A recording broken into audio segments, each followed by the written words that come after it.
Trocando em Miúdos, 37 anos. O que sempre foi bom, continua ainda melhor. No Contraponto. Está começando mais um Contraponto. Um tema: Setembro Amarelo, prevenção ao suicídio. O suicídio foi tolerado pelos gregos e romanos, embora considerado por Aristóteles como um prejuízo para a economia e um meio de irritar os deuses. A Igreja Católica condenou o suicídio, resultando na excomunhão de suicidas e seus familiares, atitude abrandada durante os séculos XX e XXI. E qualquer que seja a importância das diferentes posições mantidas por algumas fés religiosas em relação ao comportamento suicida, elas parecem ter um certo valor em relação à prevenção do suicídio. E esse é o tema que nós estamos trazendo para o Contraponto, para o qual contamos com a participação do professor do Instituto de Psiquiatria do Hospital das Clínicas, da Faculdade de Medicina da USP, ele que coordena o grupo científico Psicoses do Laboratório de Neurociências do Instituto de Psiquiatria da USP, Dr. Alexandre Andrade Locke. Prazer em tê-lo conosco. Bom dia, doutor Alexandre. Bom dia, Márcio. Eu que agradeço o convite aí de falar de um tema tão importante aqui para os ouvintes. Participa conosco também, pela primeira vez, o Contraponto, a doutora em Psicologia pela USP, ela que é fundadora do Instituto Vitaleri e coordena o POP, que é o Programa de Orientação Profissional e Emocional da Fundação Getúlio Vargas, doutora Karen Scavacini. Doutora Karen, prazer em tê-la conosco, bom dia. Bom dia, Márcio. É um prazer enorme estar aqui com você, com o doutor Alexandre. Bom dia a todos. E o suicídio é uma preocupação global significativa de saúde pública, resultando em quase 700 mil mortes anuais em todo o mundo, uma taxa global de 9 em 100 mil habitantes, e essa estatística ela representa aproximadamente 1,3% de todas as mortes no ano de 2019. E a taxa de suicídio entre jovens cresceu 6% ao ano no Brasil, entre os anos de 2011 a 2022. Doutor Alexandre, o que poderia explicar esse crescimento? Eu acho que a gente tem alguns fatores, né? Por exemplo, como a gente teve a pandemia, né, que aconteceu nesses últimos anos, a gente tem um aumento dos diagnósticos de transtorno mental. Então, temos alguns fatores aí que levam ao aumento das taxas de suicídio. Se a gente pensar que o suicídio ele não acontece do nada, que 90% dos casos, né, alguns estudos mostram que tem um transtorno mental por trás, né? E se a gente pensar que os transtornos mentais estão aumentando mundialmente, a gente pode pensar que, em consequência, os casos de suicídio realmente estão aumentando também. Contraponto, doutora Karen. Márcio, acho que também são várias questões, né, que nos explicam esse aumento do número de suicídio entre jovens, especialmente.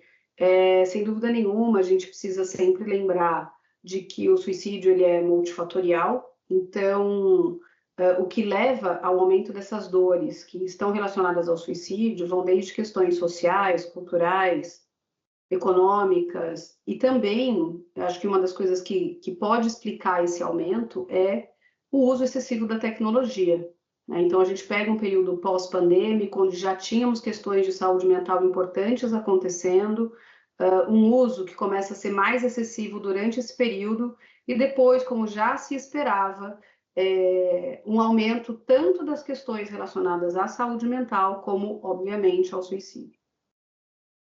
Doutor Alexandre, a plataforma Medscape publicou no final da semana passada um estudo internacional que identificou uma associação entre o uso da semaglutida e a ideação suicida. A semaglutida é vendida sob as marcas Ozempic, Wegovy e Rybelsus, entre outras, e é um medicamento usado para tratar diabetes tipo 2, obesidade e sobrepeso. E esse foi o primeiro estudo de farmacovigilância que avaliou a questão a partir de registros, analisando mais de 36 milhões de relatos em 30,5 mil deles foram reportados efeitos adversos durante o tratamento e, consequentemente, em 62,5% dos casos, a ideação suicida foi resolvida depois que o uso foi suspenso.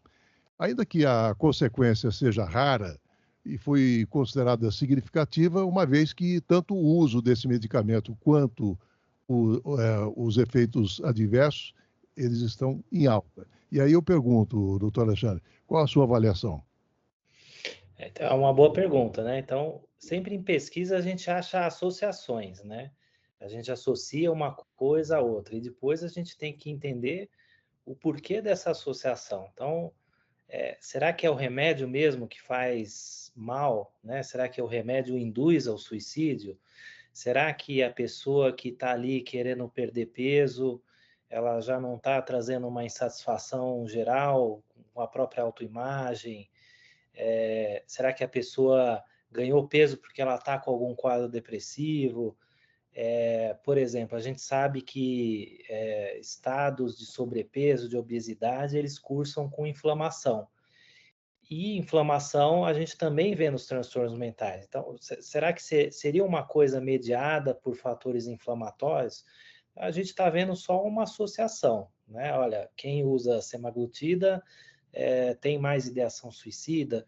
Agora, eu acho que o próximo passo é a gente entender o porquê isso ocorre, se é uma questão psicológica, se é uma questão inflamatória, se é uma questão pré-existente, vamos dizer assim, de um fator de confusão, né? De mais pessoas com depressão usam semaglutida, mais pessoas com questões inflamatórias. Então, acho que agora o próximo passo é a gente entender o porquê dessa associação. Doutora Karen, no seu contraponto, queria que contemplasse a seguinte questão. O seu mestrado em saúde pública, né, foi realizado no Instituto Karolinska da Suécia, e neste ano, no dia 25 de junho, o Conselho Nacional de Saúde e Bem-Estar da instituição divulgou as últimas estatísticas de suicídio para 2023. E esses números, eles são compilados e analisados anualmente pelo Centro Nacional de Pesquisa e Prevenção do Suicídio, do Instituto Karolinska, na região de Estocolmo, cumprindo aí os níveis nacional e também local.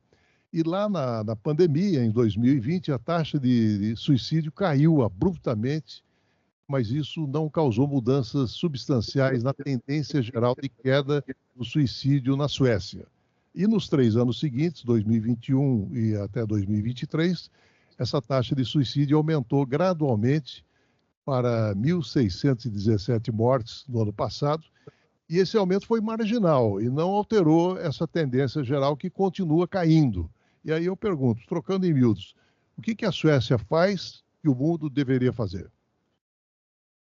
Márcio, a Suécia tem um programa de saúde pública excelente, né? Então, eles tanto agem com relação aos fatores de risco, como também aos fatores de proteção ligados ao comportamento suicida. E quando eu estou falando do fator de risco, eu estou falando, por exemplo, o acesso ao álcool, né? Então, você não pode comprar bebidas depois de um certo grau alcoólico que no mercado, né, você precisa comprar na loja do governo, a tolerância zero ao álcool, por exemplo, quando você dirige. Então, esse é um dos exemplos de vários, como os próprios screenings que são feitos junto ao clínico geral, que já vai identificar, muitas vezes, depressão em estágios mais iniciais, ou os cuidados que são feitos nas escolas para detectar algum tipo de sofrimento nos alunos ou transtorno mental nesses alunos. Então, é claro que quando você pega essa tendência de queda, que também é uma tendência de queda em vários outros países de alta renda, você vê que, especialmente na Suécia, eles têm dados epidemiológicos muito bons, eles têm análises e pesquisas longitudinais, ou seja, de muito tempo, com relação ao comportamento suicida, e vão ter diversas ações que contemplam esse olhar de diminuição dos fatores de risco e aumento dos fatores de proteção, além de acesso ao tratamento e cuidado em saúde mental. Doutor Alexandre, no seu contraponto, eu queria que contemplasse um estudo recentemente publicado pela revista The Lancet, elaborado pelo Centro de Integração de Dados e Conhecimentos para a Saúde, Fiocruz Bahia, em colaboração aí com pesquisadores de Harvard, tem como título As Tendências Crescentes de Automutilação no Brasil, uma análise ecológica de notificações, hospitalizações e mortalidade entre 2011 e 2022. E esse estudo, ele, apoiado por outras descobertas e também considerações teóricas, ele enfatiza a importância de utilizar dados do mundo real para aprimorar a nossa compreensão de automutilação e suicídio. Aí eu pergunto, que avaliação poderia ser feita, então, dessa relação da automutilação e o suicídio? Eu acho que a primeira coisa a ser dita aqui é a questão da subnotificação, né? Então, no Brasil, a gente acredita-se que até 30% dos casos de suicídio eles sejam subnotificados, ou seja, a pessoa se matou, só que na hora de você fazer ali o atestado de óbito, você põe como uma outra causa. Ou a pessoa tem uma tentativa de suicídio, mas chega no hospital e aquilo é notificado de um outro jeito. E aí entram também as automutilações, né? Então, eu acho que parte disso trata-se de uma questão de você ter um olhar mais específico para isso, né? Da questão da automutilação.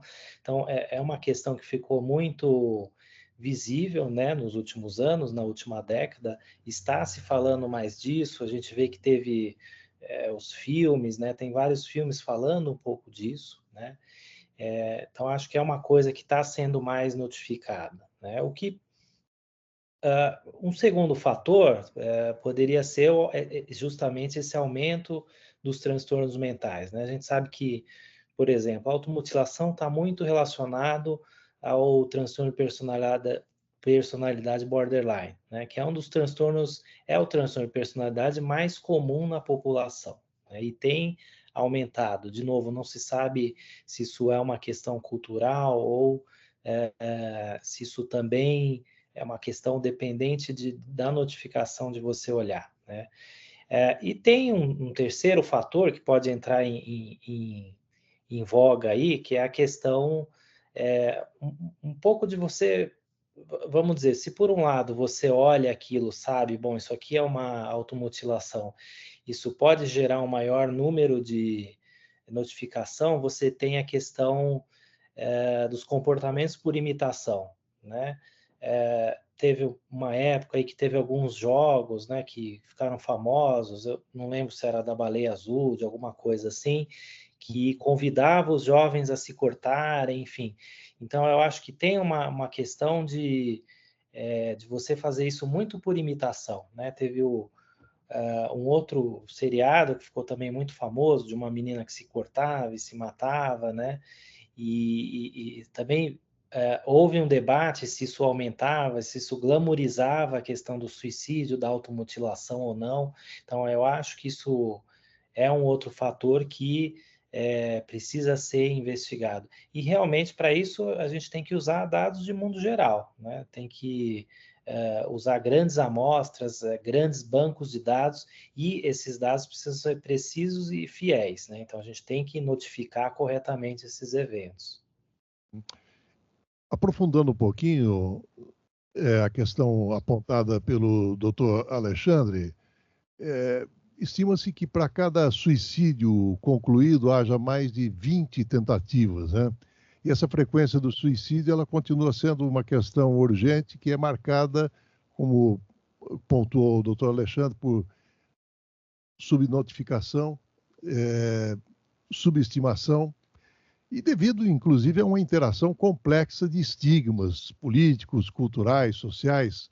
E essa subnotificação, doutora Karen, ela ainda é pronunciada pela tentativa de suicídio e outros comportamentos de automutilação e que também são mais difíceis para os sistemas de saúde identificarem, permanecendo aquele fenômeno do subexplorado, né?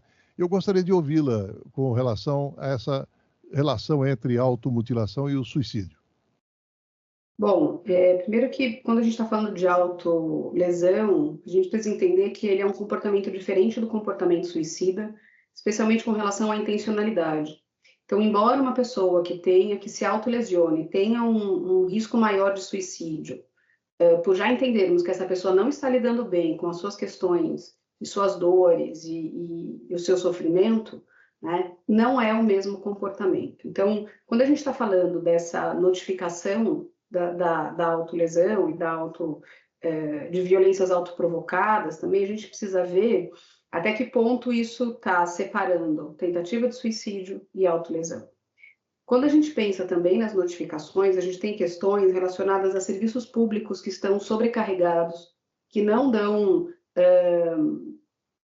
conseguem dar conta de uma demanda e muito menos de fazer as notificações depois. A gente está falando de estigma relacionado a esses comportamentos que também fazem com que a notificação não seja feita em muitos casos. Se a gente fizer uma conta rápida, a gente tem 15 mil suicídios por ano, né? 15.500 suicídios por ano no Brasil. Se a gente pegar esse dado de 20 tentativas por suicídio completo, a gente precisaria ter, mais ou menos, só sobre tentativa de suicídio, 300 mil casos notificados ano. E não é isso que a gente tem. Então, também nos faz pensar aonde está o gargalo dessa notificação, por que isso não está acontecendo. Mesmo nos casos de suicídio completo, a gente pega alguns estudos que vão falar que, dependendo da religião do legista, ele tem uma tendência maior ou menor de fazer, né, de colocar no atestado de óbito que foi suicídio. No Brasil, a gente tem a questão de que os enterros são feitos muito rapidamente para a pessoa ser enterrada e velada, ela precisa desse documento, né, do atestado de óbito, e nem sempre isso vai ser atestado pelo legista. Né? Esses casos vão passar por uma investigação policial e depois, em alguns casos, isso não vai ser alterado no atestado de óbito. Então, o que eu estou dizendo, Márcio, é que a gente tem uma questão aí para rever, não só com relação à subnotificação dos casos de autolesão, como também dos casos de suicídio completo e de tentativa de suicídio. A autolesão, a gente vê esse aumento, né? A gente tem visto esse aumento realmente nos últimos anos, ele é um comportamento contagioso em termos de escola, então, especialmente escola, porque a gente está falando também de um comportamento que é de mais jovens. Então, quando você tem um caso de autolesão numa sala de aula, pode começar a procurar que você vai encontrar outro. Claro que, e quero deixar isso muito claro, que os jovens, eles podem ter uma experimentação de autolesão, assim como ele tem experimentação de várias outras situações durante a adolescência. Um episódio de autolesão em si não necessariamente configura um transtorno ligado à autolesão ou que esse adolescente tenha um comportamento suicida. Doutor Alexandre, o Centro de Controle de Doenças dos Estados Unidos, né, ele apresentou números sobre o suicídio aumentando de 2011 para 2022, passando de 12,2 para 14,4 no universo de 100 mil pessoas. E a maior parte relacionada a armas de fogo, inclusive com pessoas detentoras do porte. E eu pergunto até que ponto essa questão das armas de fogo no Brasil também pode representar um gatilho importante para os números relacionados ao suicídio. Essa é uma questão interessante, porque a gente costuma falar que o país escolhe o tipo de método por suicídio, né? Então, por exemplo, na Suíça, onde o serviço militar é obrigatório, os meninos, quando terminam o serviço militar, eles têm a opção de levar a própria arma para casa. E, não surpreendentemente, lá o suicídio por arma de fogo é um dos meios mais comuns. E nos Estados Unidos, como a gente sabe que lá o porte de arma, o uso de arma é liberado em muitos estados, é muito comum, também vai ser um dos meios mais comuns de suicídio. Outros dados que a gente tem, por exemplo, em países em desenvolvimento, onde a gente tem muitas áreas rurais, aí o meio muda, né? Vão ser pesticidas, raticidas, né? Os organofosforados, né? O envenenamento que a gente fala.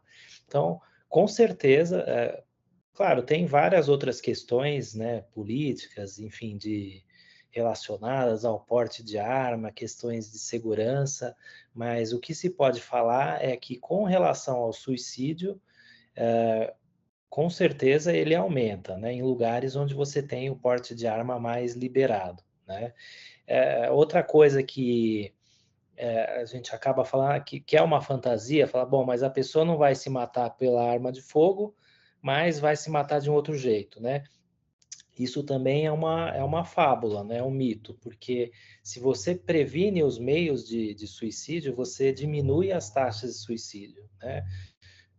Por exemplo, aquelas intervenções que tem em pontes, né? De você colocar ali letreiros, fala não se mate, dê valor à vida, você às vezes coloca um helpline, um telefone ali, a pessoa muitas vezes pensa, bom, mas a pessoa não vai se jogar da ponte, mas vai se jogar no trilho do trem, mas isso é mentira, né? Isso realmente diminui, porque a pessoa às vezes liga ali ou ela desiste de pular da ponte, dá tempo dela rever realmente essa atitude patológica do suicídio. Então, realmente, quando você previne os métodos, você evita que métodos estejam à disposição, você acaba diminuindo as taxas de suicídio, sim. Doutora Karen, eu queria voltar um pouquinho com relação à instituição que a senhora conhece bem, que é o Instituto Karolinska, da Suécia, né? Porque num estudo realizado em colaboração com o Centro Nacional de Pesquisa e Prevenção do Suicídio, examinou uma associação entre o tempo de tela gasto nas mídias sociais, ansiedade e autoestima entre meninas do ensino fundamental na faixa de 7 e 8 anos. E os resultados indicaram uma associação robusta em que mais horas gastas online foram acompanhadas de sintomas de ansiedade mais graves. E, além disso, essa associação ela pode ser também atribuída ao tempo de tela, está ligado a menor autoestima. Considerando que a tendência quanto ao tempo de uso de tela, essa é sempre de aumentar, o que podemos inferir, por exemplo, para a nossa realidade brasileira, doutora Karen? Bom, Márcio, primeiro a gente precisa entender que quando a gente está falando de tempo de tela, a gente não pode só pensar na questão cronológica, ou seja, na quantidade de horas. Porque o que vai influenciar como a reação ao uso vai ser a quantidade de horas, o conteúdo consumido, quer dizer, que tipo de pesquisa que é feita, o que o algoritmo sugere, por exemplo, em termos de conteúdo, se essa criança ou esse adolescente estão em outros períodos mais vulneráveis, ou seja, de repente teve aí o diagnóstico de um transtorno mental, ou tem sinais de transtorno, se está passando por violências online. E aí sim, a gente sabe que quanto mais horas online, maior a possibilidade de passar por violências. E o que também está fazendo com que esse jovem use tanto a internet, né? Use tanto a tela. Quer dizer, o que chega primeiro? É um jovem que já está com algumas questões de sociabilidade, usa mais a tela, ou a forma como a tela é feita em termos de design, para que esse jovem passe mais tempo lá, influencia que ele fique ainda mais tempo e acabe influenciando a sua autoestima. Quando a gente está falando 7, 8 anos, 10, 12 anos de idade, a gente está falando de um período onde o crescimento, né, e essa imagem que tem de si, essa autoestima está sendo extremamente construída. E aí, se você fica se comparando, quanto mais tempo de comparação, mais tipos de comparação existe, maior pode ser o impacto nessa autoestima. Uso excessivo também pode levar à ansiedade. Agora, as plataformas de vídeo e as redes sociais são para pessoas acima de 13 anos de idade.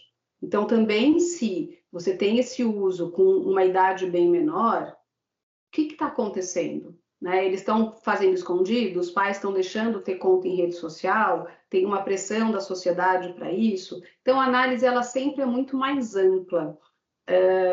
O que a gente vê também acontecer, Márcio, é que nos jogos online, especificamente, jogos que têm salas de bate-papo, o Roblox é um deles, tem vários outros que têm salas de bate-papo, dentro dessas salas acontece muita violência online e sem absolutamente nenhum tipo de moderação.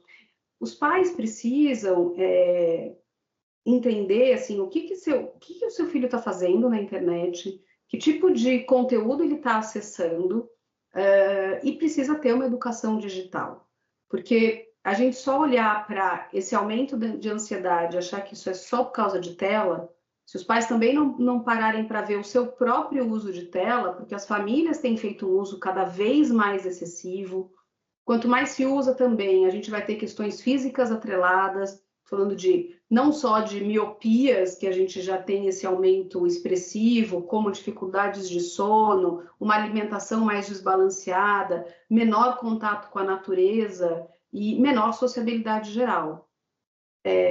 Então, acho que são muitos pontos a serem levados em consideração, até para falar o que pode estar correlacionado, e nunca vai ser uma causa só. Então, você pega aí um livro best-seller que está sendo falado como a geração ansiosa, tudo por conta das telas, a gente não pode fazer essa relação direta e falar que é só as telas que têm causado, porque a gente veio realmente desse período pandêmico, a sociabilidade ficou mais difícil, obviamente que o design das telas também não facilita que esses jovens saiam de lá, então são muitas questões a serem analisadas em conjunto. Seu contraponto, doutor Alexandre? Eu acho que realmente a doutora Karen tem razão, né? A gente não pode culpar só uma coisa, né? De fato, a gente tem que ver tempo de tela, mas realmente o que está sendo acessado, né? Hoje em dia, por exemplo, a gente tem esses gatilhos do Google, né? Se alguém pesquisa suicídio, já aparece algum, né? Você está precisando de ajuda, ligue aqui para esse telefone, enfim, peça ajuda desse determinado órgão. Então, hoje a gente tem alguns gatilhos, mas e os outros, né? E realmente a comunicação violenta dentro desses jogos, né? O que acontece nesses jogos, enfim. Então, eu acho que a gente precisa também olhar de um jeito qualitativo para esse tipo de comunicação.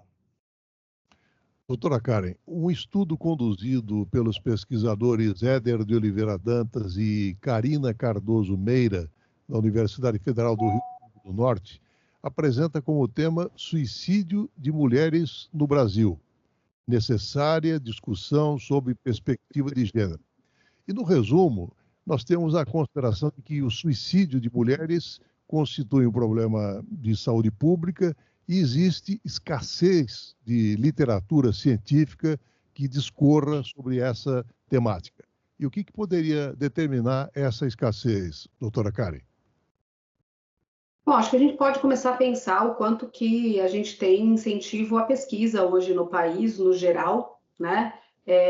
Quando a gente tenta submeter pesquisas relacionadas à questão de suicídio, é muito difícil e com razão, né? Você tem que ter todos os cuidados, mas ainda é mais difícil de você conseguir fazer pesquisa.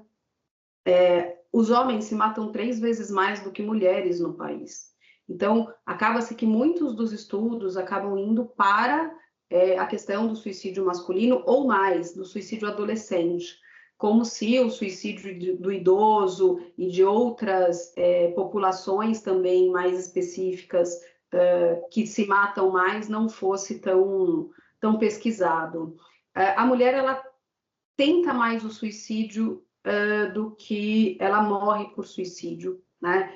Talvez uma escassez possa estar relacionado a isso, possa estar relacionado até à dificuldade de entender, por exemplo, eu estava vendo uma pesquisa sobre como o uso de substâncias, né, o uso abusivo de substâncias em mulheres tem crescido e isso tem levado a um aumento do número de suicídios, né? Mais uma relação um pouco a gente não tem uma causa direta, mas mais uma questão a ser verificada com relação às mulheres. As mulheres tendem a pedir mais ajuda e aceitarem mais ajuda, e isso pode também estar relacionado ao fato delas se matarem menos. Isso é algumas das explicações. Agora, a gente precisa ter realmente incentivo para pesquisa, supervisores que não tenham medo de tratar do tema com os seus alunos, centros de pesquisa que possam estar dedicados ao tema do suicídio, e isso a gente ainda está meio distante de acontecer. A doutora Karen falou que os homens se matam mais, e nesse estudo, doutor Alexandre, é mencionado um paradoxo do suicídio, que seria um conceito utilizado para denominar o fato de que homens morrem mais por suicídio, enquanto as mulheres apresentam mais ideação e tentativas e, portanto, são mais afetadas pelo comportamento suicida no geral. E, nesse sentido, o estudo denomina que 68% das 339 mil notificações de tentativas de suicídio no Brasil, no período de 2010 a 2018, ocorreram em mulheres. Qual o seu pensamento a respeito? Então, Márcio, eu costumo falar que assim, a gente geralmente pensa no suicídio que tem alguém morrendo, mas tem alguém matando também. Então, quando a pessoa toma essa iniciativa, ela precisa matar alguém. Isso é bem difícil, né? A pessoa precisa ter um grau de agressividade, de violência muito grande. E realmente é por isso que os homens, né, têm tentativas mais letais, eles costumam ser mais agressivos, mais violentos nas tentativas. Então, são tentativas que, infelizmente, né, acho que surtem mais efeito, assim. As mulheres tentam mais, mas realmente a questão da violência, da agressividade, nisso os homens acabam se destacando e, infelizmente, conseguem ser mais eficazes no suicídio deles, né? Doutora Karen, no recente evento promovido aí pela FAPESP sobre políticas de prevenção ao suicídio, a senhora fez referência ao termo pós-venção, que é o conjunto de ações para a promoção do cuidado prestado aos sobreviventes enlutados por um suicídio e para evitar novas tentativas aconteçam no mesmo núcleo familiar e também escolar. E os especialistas alertam sobre a necessidade de criar um plano de pós-venção. Será que a ausência desse plano ela tem relação estreita com o preconceito sobre o tema, doutora? Márcio, acho que a primeira coisa é que assim, a gente precisa ter planos de prevenção que funcionem, né? Porque a gente tem leis que estão no papel e que basicamente nada acontece, né? Ou muito pouco acontece do que deveria ser feito. Então, se a gente começa a pegar que a prevenção já não funciona como deveria, a pós-venção muito menos, né? Eu diria que o luto por suicídio, ele carrega em si um tabu enorme. Então, a gente não fala de morte no Brasil, falar sobre morte no Brasil ainda é muito difícil, sobre suicídio mais ainda, porque em muitos locais ele ainda vem carregado com as questões religiosas atreladas. E fala-se de pecado, fala-se de falta de Deus, ou de fraqueza, e essas relações, elas vão ter um impacto direto no estigma gerado, no preconceito gerado, e também em como essas pessoas que perderam vão ser tratadas pela sociedade. Como essas pessoas vão ser questionadas com perguntas muito cruéis, muitas vezes, e que aumentam demais o sofrimento já de pessoas que estão lidando com um processo de luto que tende a ser mais longo e tende a ser mais tende a ter um impacto maior no dia a dia dos enlutados por suicídio. Caso a gente tenha, né, acho que a gente tem que ter um plano, a gente tem que ter um programa de pós-venção, a gente tem que ensinar sobre pós-venção nas faculdades. As faculdades de psicologia não têm aula sobre isso, quer dizer, se nem na psicologia isso se discute, então na sociedade em geral a gente ainda está realmente muito distante de conseguir falar abertamente sobre esse tipo de morte. Quando a gente pega o próprio Setembro Amarelo e que fala, né, e que dá muita ênfase na prevenção e não, às vezes, traz mensagens que possam ajudar as pessoas em luto, e essas pessoas em luto ainda ficam mais sobrecarregadas de informação sobre suicídio nesse período, também acho que é algo para a gente repensar, né? O quanto que essas pessoas também são inseridas nesse questionamento com relação às campanhas. Se a gente tem, para cada suicídio completo, 135 pessoas podem ser impactadas, e um número absurdamente maior se a gente falar em escola, em empresa. Então, pouco tem se feito para cuidar dos que se chamam sobreviventes enlutados pelo suicídio. A gente precisava de um plano nacional, a gente precisava ter pesquisas regionais para entender as diferenças culturais do luto por suicídio, não só as diferenças culturais, mas as necessidades no processo de luto também são diferentes dependendo da região, dependendo do gênero, dependendo da idade. Eu espero que em breve a gente possa, junto com um plano de prevenção, pensar na pós-venção do suicídio no país. Seu contraponto, doutor Alexandre? Acho que é por aí mesmo. A gente precisa realmente de campanhas de pós-venção, de uma atuação mais firme nessa área, que vão desde como você comunica esses tipos de morte, né? Porque tem a maneira, né, correta, sem glamorização de você, para quem você vai comunicar, como você vai comunicar, né, esse tipo de morte, até para que você evite, né, suicídios de imitação. Então, a gente tem o que se fala do efeito Werther, né, de quando lançou-se lá o livro do jovem Werther, que morreu por afogamento, houve um aumento nas taxas de suicídio por afogamento, né?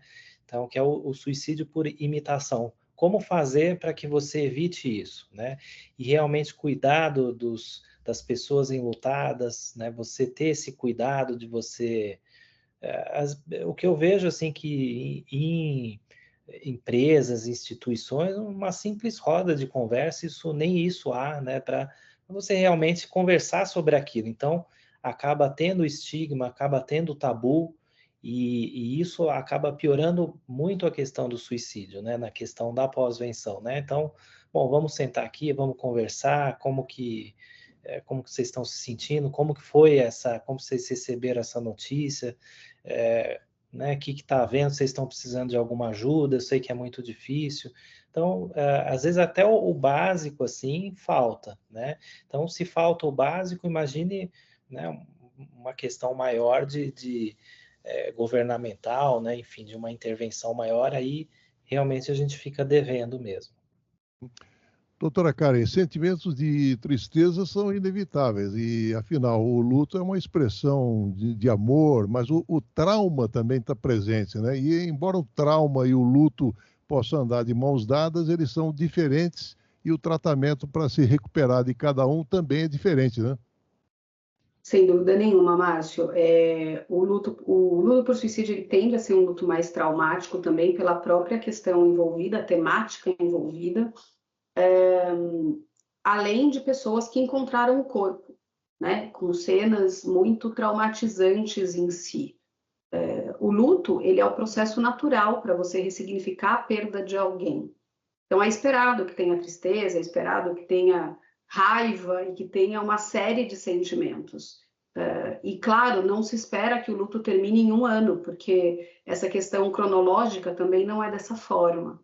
Quando a gente está falando de trauma, a gente já está falando de algo que tem um impacto maior no dia a dia da pessoa, ela pode ter lembranças imagens do trauma, ela pode ter sensações físicas muito relacionadas a esse trauma e ela pode ficar paralisada com relação ao seu dia a dia. Então, eu diria que, de uma maneira simples, né, esses seriam as principais diferenças. É claro que uma pessoa em luto não necessariamente precisa ser medicada, ela vai ser avaliada, o luto em si não é uma doença, mas muitas vezes ela pode precisar ser medicada por questões até de não conseguir dormir, ou de não estar conseguindo se alimentar direito, ou de estar realmente desenvolvendo um transtorno mental após esse período de luto. Já o trauma, né, dependendo do grau e desse impacto realmente no dia a dia, aí muitas vezes vai precisar de uma medicação junto com um processo psicoterápico. Doutor Alexandre, nesse evento da FAPESP, né, sobre prevenção do suicídio, valorização da vida, sobre a questão do suicídio e estigma, né, você fez referência ao tempo que pode levar uma pessoa, inclusive, a buscar ajuda para quadros, por exemplo, como depressão, ansiedade e toque, e que podem ter efeitos desencadeantes no suicídio, né? Porque tem essa questão do estigma que acaba atrasando muito o diagnóstico. Então, a gente tem o toque, por exemplo, como eu havia mencionado no outro fórum, leva 8 anos para a pessoa procurar ajuda, né? Tem casos de depressão que levam 2, 4 anos. E é uma doença comum a depressão. Então, ainda hoje a gente tem um atraso no diagnóstico. Se a gente pensar que 90% dos suicídios têm um roteiro, vamos dizer assim, de transtorno mental por trás, a gente realmente está pecando aí, né, em suicídios que a gente poderia ter evitado e a gente não está conseguindo, né? Porque uma pessoa não acorda, está super feliz e no dia seguinte fala, não, agora eu vou me matar, né? Ele tem uma história, o suicídio, né? As coisas vão acontecendo, a pessoa vai desenvolvendo um transtorno na maioria das vezes. E o que acontece? Muitas vezes esse transtorno, por conta de preconceito, de estigma, de falta de informação, ele não é identificado. A pessoa não busca ajuda, fala, não é depressão não, é preguiça, é má vontade, e aquilo vai indo para debaixo do tapete, a pessoa vai ficando pior, e aí realmente quando começam a aparecer as ideias de suicídio. Então, realmente, o estigma é uma das grandes barreiras, né? O preconceito é uma das grandes barreiras para se buscar ajuda com relação aos transtornos mentais e, consequentemente, ele vira também um dos fatores aí, determinantes para a gente ter esse número alarmante aí de suicídio. Doutora Karen, o psiquiatra italiano da Universidade de Cagliari, o Bernardo Carpiniello, ele tem um estudo sobre a relação entre suicídio e estigma, né? E ele afirma que, embora o suicídio seja frequentemente a causa do estigma, é, por outro lado, verdade que o estigma pode ser a causa do suicídio, doutora. Márcio, a gente nunca vai pensar numa causa, né? A gente vai sempre pensar em relações e multifatores. É claro que para algumas pessoas o estigma pode ser um fator importante, né? Muito importante. E aí é o estigma de buscar ajuda, de aceitar ajuda, pode ter relacionado com, por exemplo, quando um jovem se descobre LGBTQIA+, que seja afastado de um convívio familiar ou passe por um preconceito grande, homofobia de uma sociedade. Então, o estigma, para falar, o estigma ele pode ter várias faces. Então, ele pode levar a dores diferentes, seja de dificuldades de lidar com um transtorno, seja com relação a, por exemplo, orientação sexual, ou seja, da dificuldade da sociedade, no geral, falar sobre o assunto, né? Porque quando a gente não sabe o que fazer, fica assim, muito difícil. Eu te falo isso pensando nos grupos de apoio que a gente tem para pessoas em luto por suicídio, que nos contam que elas entendem que o estigma é tão grande que elas nunca tiveram acesso à informação sobre suicídio. E claro, na visão delas, se elas soubessem mais sobre um ou outro tema relacionado ao suicídio, talvez o desfecho pudesse ser diferente.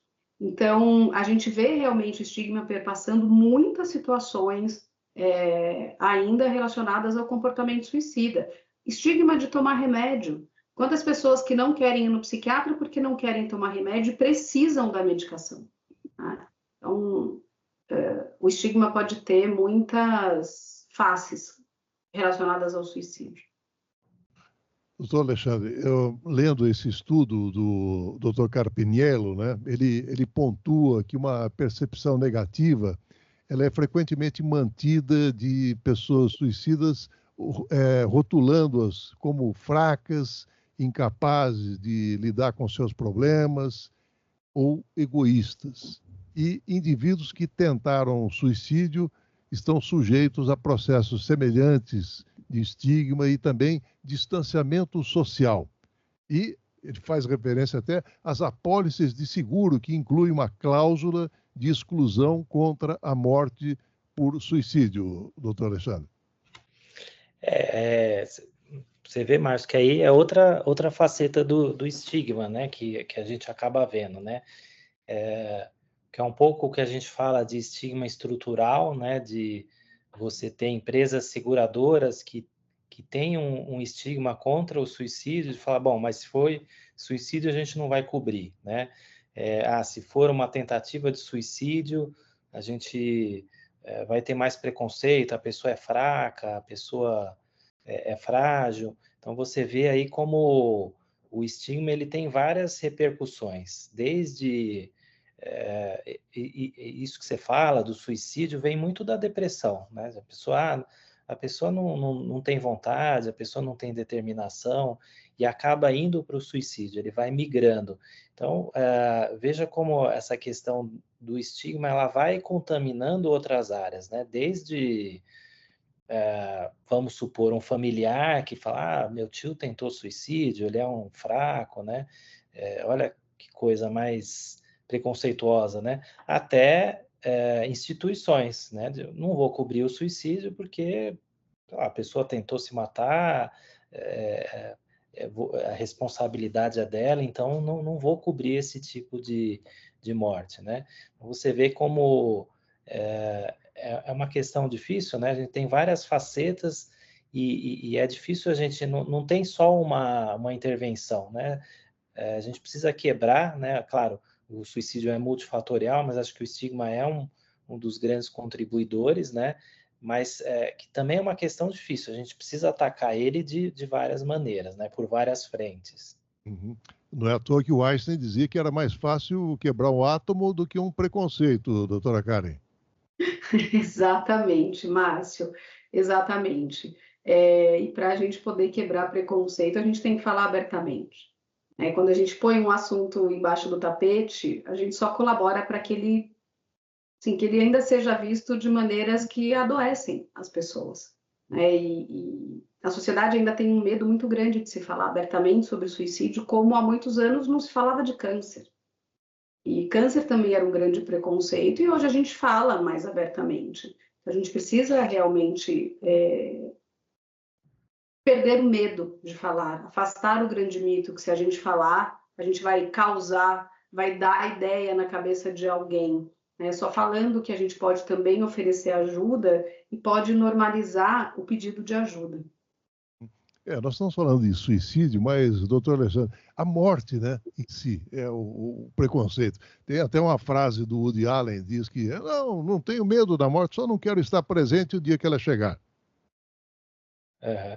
Esse é um dos maiores tabus, né? A gente fala que é a única certeza que a gente tem, né? Mas é uma coisa que a gente não quer falar toda hora, né? Então, é uma questão naturalmente evitada pelo ser humano, até como um instinto de sobrevivência. Então, quando alguém provoca isso, a pessoa tira a própria vida, de fato a gente acha algo muito antinatural, né? E aí vamos dizer, nesse movimento, nessa dinâmica do estigma, a gente entende que esse estigma, né, de uma coisa que a gente não quer saber de jeito nenhum, que é a morte, fala, puxa, a pessoa provocou a morte nela mesma, então eu não quero saber de jeito nenhum disso, eu não quero saber de jeito nenhum dessa pessoa que tentou tirar a própria vida. Olha só, eu querendo parar de pensar em morte, a pessoa foi lá e quis trazer a morte para ela mesma, né? Então, acho que são coisas que vão uma encostando na outra, né? Uma transmitindo a questão do estigma para o outro, né? Doutora Karen, reduzir a taxa global de suicídio em 1/3 até 2030 é uma meta dos Objetivos de Desenvolvimento Sustentável da ONU e do Plano de Ação Global de Saúde Mental da Organização Mundial da Saúde. e é necessária uma ação urgente exatamente para atingir essa meta de 2030 e os países se comprometerem a tomar medidas concretas nessa direção. E aí eu pergunto, essa meta é possível ou temos muitos acidentes de percurso pelo caminho? E quais seriam os principais? Olha, eu acho que não acho que seja possível com esses números, né? Até me pergunto da onde que eles tiraram esses números dessa diminuição de 1/3, quer dizer, quem que decidiu por esse 1/3? Porque 1/3 é bastante, né? Então, em termos de Brasil, é impossível, porque a gente só tem aumentado nossos índices, não tem abaixado. Então, acho que faltam muitas coisas, Márcio. Falta políticas públicas que realmente funcionem, falta acesso à saúde mental de tantos locais do país que não têm esse acesso, ou de locais que estão com super procura nos CAPs, por exemplo, que não dão conta desse número de pessoas. A gente precisa pensar na própria violência escolar, que hoje também tem tanta relação e que pouco tem sido feito, na regulação das plataformas e na regulação da internet no geral.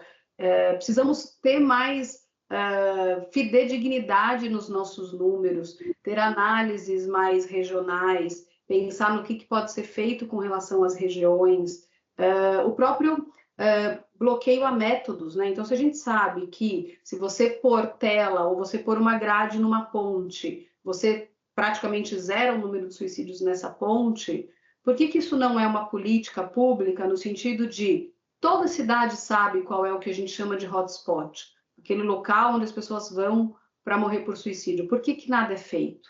Por que às vezes você precisa ter tantos casos para que seja feita alguma coisa nesses locais?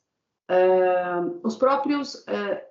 essa discussão que está tendo, por exemplo, hoje, de liberar os jogos online, os bets, isso vai ser um problema seríssimo de saúde pública e que vai, sim, estar relacionado a muitos casos de suicídio.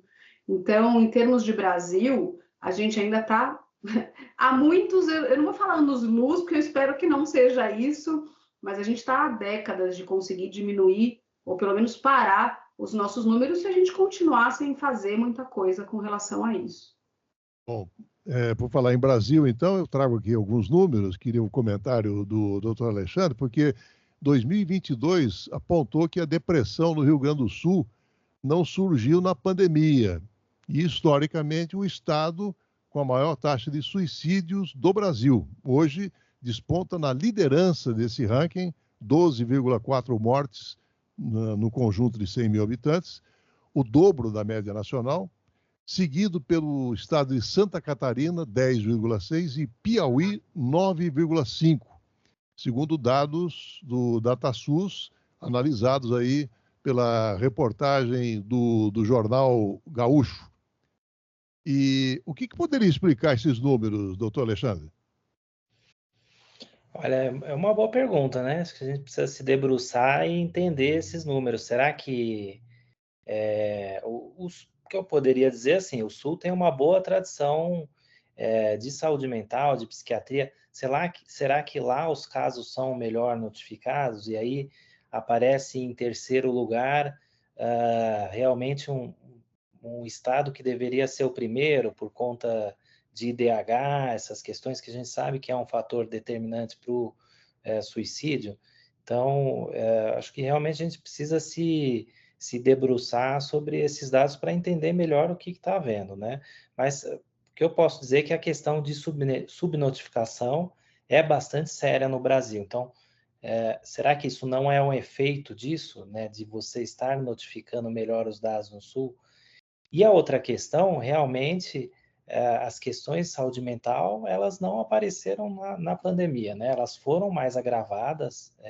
Eu acho que colocou-se ali uma lente nas questões de saúde mental, mas a Organização Mundial da Saúde já vem alertando sobre questões de saúde mental há muito tempo, né? Inclusive sobre estigma e se não me engano, na década passada, isso foi levantada essa bandeira, né, de você combater o estigma das doenças mentais, né?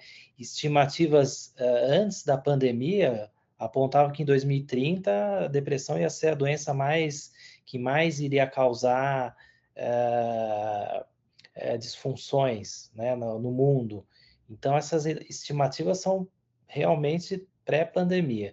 Com certeza, isso se agravou com a pandemia e colocou-se uma lente sobre isso, felizmente, para a gente olhar melhor para isso, mas ainda falta muito para a gente fazer, pelo menos aqui no Brasil. Doutora Karen, racismo, discriminação, preconceitos sistêmicos relacionados são extremamente prejudiciais à saúde mental. E aí eu pergunto, o que as redes sociais representam quanto a amplificar esse cenário, doutora? Olha, Márcio, as redes sociais elas amplificam, na verdade, o pensamento e a cultura de uma população, né? Elas dão voz a muito mais pessoas. Então, quando você pega, inclusive, um caso que a gente teve recente na cidade de São Paulo e que, né, muito relacionado às questões também de racismo estrutural, a gente pega as ações de uma escola com relação a isso, a gente pega a ação dos pais com relação a isso. Então, não é só as questões da rede social. A rede social ela amplifica, infelizmente, pensamentos muito racistas que a sociedade tem, né? E quando aquele jovem ou aquela pessoa passa por um cyberbullying, né, fica uma violência lá que é muito difícil, às vezes, de você tirar da rede. Porque uma vez na rede, por mais que as plataformas maiores retirem muitos desses conteúdos, você tem a Dark Web, você tem tantos outros locais onde esses conteúdos circulam. Queria fazer um contraponto, aproveitando o nome do programa, de que muitos jovens também encontram comunidades de pertencimento na internet. E eles podem conversar com outros jovens de coisas que eles não poderiam, dependendo da sociedade onde eles estão inseridos. E eles também podem, e hoje é muito possível você denunciar essas questões de racismo que antes ficavam fechadas no muro de uma escola e hoje, quando entram numa rede social, também ganham uma amplitude importante para que essas vozes sejam ouvidas. Falando de redes sociais, doutor Alexandre, até que ponto ela serve também de caixa de ressonância para que os jovens experimentem raiva extrema e, consequentemente, um histórico aí de comportamento agressivo, impulsivo, e se esses perfis eles poderiam ser caracterizados por aqueles que enfrentam maiores riscos de suicídio? A gente sabe, né, que a gente tem esses comportamentos online, né, de, por exemplo, esses linchamentos virtuais que acontecem, de pessoas irem lá e destruírem a reputação de alguém, né? Então, eu acho que realmente a internet acabou sendo uma válvula de escape para muitas pessoas, né? De novo, eu acho que aí poderia se ter alguns mecanismos, alguns gatilhos, né? Tem estudos feitos no Facebook, por exemplo, que você conseguia prever o desenvolvimento de alguns transtornos mentais com 6 meses de antecedência, observando as redes sociais das pessoas. Então, por exemplo, você observava ali, punha ali um algoritmo lá de inteligência artificial, ele conseguia prever ali com uma acurácia razoavelmente boa se a pessoa ia ter uma depressão dali a 6 meses ou ia ter um primeiro surto psicótico, né? Então, realmente, dá para a gente fazer bastante coisa pelas redes sociais e, com certeza, elas acabam sendo uma válvula de escape para as pessoas. E os casos que a gente acaba pegando de tentativas, as pessoas muitas vezes anunciam, né? Fala, olha, estou dando tchau, enfim. E já vi muitos casos serem prevenidos dessa maneira. A pessoa mandou lá uma mensagem de tchau, o amigo estava online, já ligou, já foi na casa, enfim, já foi ajudar. Então, eu acho que pode ser uma coisa usada beneficamente. Seu contraponto final, doutora Karen.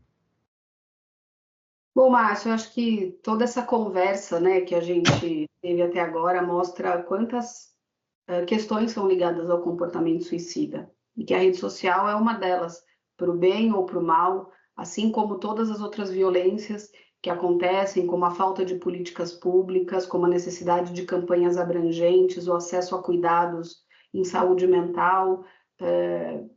Sim, não existem respostas simples para problemas complexos.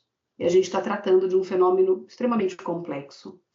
Acho que é importante que as pessoas percebam que a prevenção não é perfeita, mas ela é possível. E que dá sim para a gente trabalhar com prevenção, tentar fazer diferença nesses números, diferença para as pessoas, mas que a gente precisa começar a agir, porque não é só falar. A gente pode começar com o falar, mas isso precisa depois se transformar em ação. Doutora Karen Scavacini, doutora em psicologia pela USP, fundadora do Instituto Vita Alegre de Prevenção e Pós-Venção do Suicídio. Muito obrigado pela sua participação no Contraponto, doutora Karen. Muito obrigada, Márcio. Muito obrigada, Alexandre. Foi uma honra estar aqui conversando com vocês. Muito obrigado ao doutor Alexandre Andrade Locke, professor do Instituto de Psiquiatria do Hospital de Clínicas da Faculdade de Medicina da USP, pela participação no Contraponto, doutor Alexandre. Obrigado, Márcio. Obrigado, Karen. Acho que foi realmente um papo muito importante aí. Espero que a gente tenha ajudado diversas pessoas aí que estão nos ouvindo. Muito obrigado ao Benício Batista na edição, José Luiz Caetano, painel eletrônico. Estaremos de volta na segunda-feira, a partir das 11 horas. Tenham todos um excelente final de semana e até lá. Trocando em Miúdos. 37 anos. O que sempre foi bom, continua ainda melhor. No Contraponto.